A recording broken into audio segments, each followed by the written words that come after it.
പിന്നീട് സംഭവിക്കുന്നത്. എന്തെല്ലാം കാരണങ്ങൾ കൊണ്ടാണ് ഒരാൾ ലിവർ സിറോസിസിലേക്ക് എത്തുന്നതെന്ന് നോക്കാം. അപ്പോൾ ഏറ്റവും മെയിൻ ആയിട്ടുള്ള കാരണം ആൽക്കഹോളിസം തന്നെയാണ്, അമിതമായിട്ടുള്ള മദ്യപാനമാണ് പലരെയും ലിവർ സിറോസിസിലേക്ക് കൊണ്ടുപോയി എത്തിക്കുന്നത്. അതുകൂടാതെ ജീവിതശൈലി, നമ്മളുടെ ജീവിതശൈലി കൊണ്ടുണ്ടാകുന്ന മാറ്റങ്ങൾ, അതായത് ഭക്ഷണക്രമത്തിൽ വരുന്ന വ്യതിയാനം, അതുപോലെ തന്നെ വ്യായാമം തീരെയില്ലാത്ത ജീവിതം, ഒബേസിറ്റി, ഇതെല്ലാം ഒരാളെ ലിവർ രോഗിയാക്കുന്നുണ്ട്.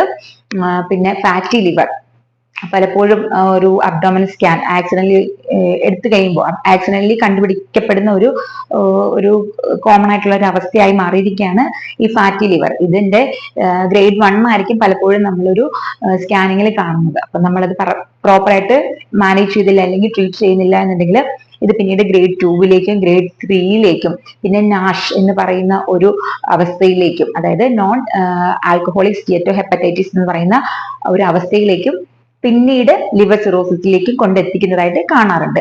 പിന്നെ ലിവറിനെ ബാധിക്കുന്ന അല്ലെങ്കിൽ ലിവറിനെ ഇൻഫെക്ട് ചെയ്യുന്ന വൈറൽ ഇൻഫെക്ഷൻസ്, ഹെപ്പറ്റൈറ്റിസ് ബി പോലെയുള്ള, ഹെപ്പറ്റൈറ്റിസ് സി പോലെയുള്ള വൈറസുകൾ ലിവർ സിറോസിസ് ഉണ്ടാക്കുന്നുണ്ട്.